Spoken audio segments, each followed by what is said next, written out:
Thank you, Alison, for joining us in our Women Who Make It Happen series. Thank you for having me. I'm delighted to be here, Sue. Excellent.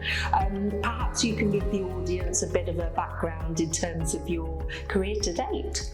So I spent my executive career at Barclays. I'm a banker turned marketeer, running big marketing teams, latterly Barclaycard and corporate banking, which I absolutely loved. And while at Barclays, I joined the board of a big animal charity, the PDSA, which is a veterinary charity, and really enjoyed that. So when I finished my full-time career, I wanted a different balance, but I also wanted to carry on learning and also leverage my skills and experience to help other businesses. So I've built a portfolio career now. So which is so much fun. I sit on the board of a small mutual building society in the Midlands and a challenger bank focused on the SME market, and also a big teaching hospital in Southampton. Wow, very diverse then. Well, yes, but interestingly, I think there are some similarities between the NHS and financial services. And also, I think having a few non-exec jobs is really helpful because each one adds to the others, and your experience helps and cross-fertilises what you do in each of the roles. Fantastic. So, taking you back at the beginning of your career, how did you initially move into financial services? Well, I did a history degree and I wasn't sure what I wanted to do, but I'd done economics A-level and really enjoyed that.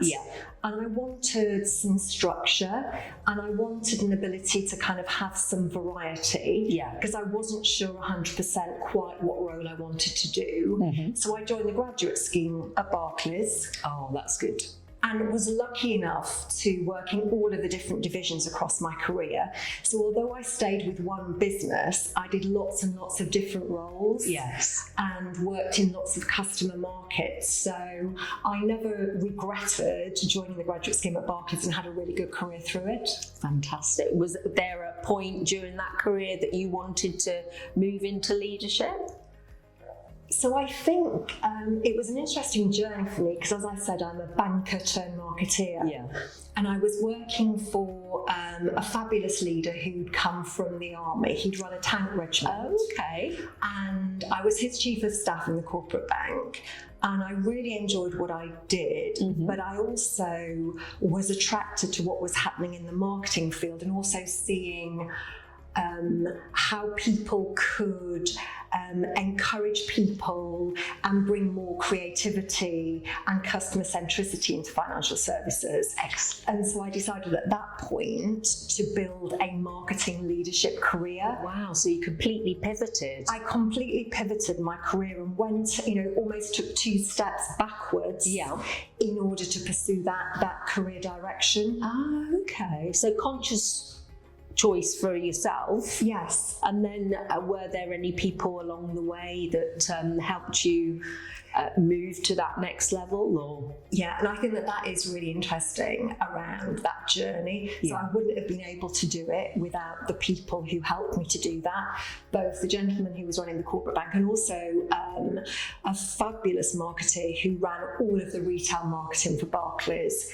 And I think, and I always say to people, be cheeky. He didn't know me from Adam. I put some time in his diary. I went to see him and I said, this is me. I want you to teach me to be a marketeer.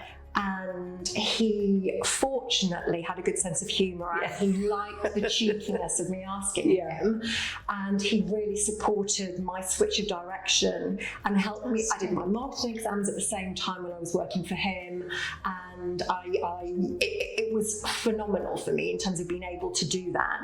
But I wouldn't have been able to do it without the support of those 2 gentlemen. Oh, that's amazing. That's amazing that, because, obviously the banking sector, or everywhere back in the day, a few years ago, the women leaders were of an ilk and there wasn't a lot of women to look up to. And it's nice now that the male allies are coming forward and promoting females into Definitely. roles as well. It's as much a female environment as it is a male environment, isn't it? I think that's really interesting. And as I reflect on my career, I've worked for some really talented women. Yes. But I wouldn't say they've been the people that have been most instrumental in my career and supportive of that. Yeah. Because I think, especially, at my age, women thought they had to be more male in terms of some of their characteristics. And they were really tough to work with, the senior women I've worked with. And the people that have been most helpful and still are and most supportive of my career and that move from executive to non-executive have been men. Yes. And interestingly, men with daughters who want to support females and be positive allies. Brilliant. And, they know who they are listening to this because they have really helped me and continue to help me today. Oh, that's really nice to know, isn't it? That there are lots of allies out there, whether you're male or female, which is good. Yeah, that's the way we're going to evolve, aren't we? Totally, and I feel a big responsibility to do the same now in my career. Yeah. I had someone reach out to me this morning actually to say, how can they build a plural career, build a non-exec portfolio, and what have I learned and how can I support them? So I do feel a big responsibility, having had so much support myself, to do that now and to pay it back. Yeah, I think paying back is such a good, valuable thing for everybody to do. Definitely. And I do think the more experience you have, it's very good to be able to do that, which is really nice. So how has your leadership style evolved over the years?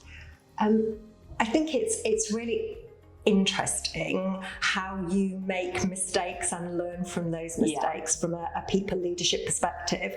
And I'd say two things that I reflect on is that I definitely learn as much from my team as I do from the people above me.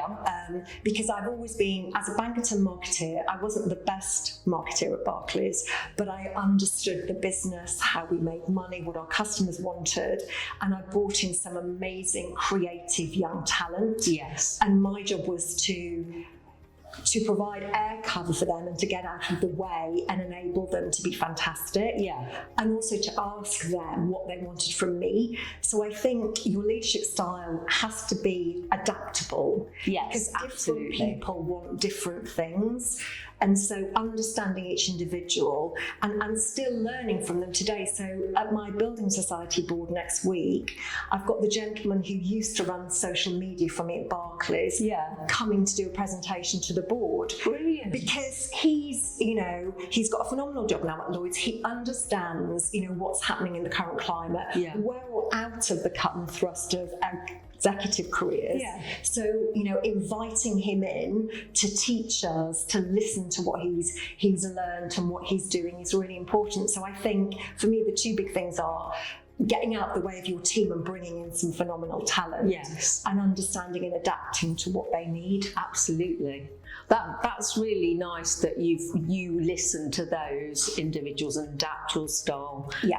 Was there anyone that you replicated or thought was an amazing leader and you wanted to utilise some of those behaviours that you'd learnt? I think you pick a little bit of different people, don't you, along your journey, both from work and outside of work. And you see people who have managed to get things maybe in the sporting arena and how you kind of leverage that. But I think it's got to be authentic to you.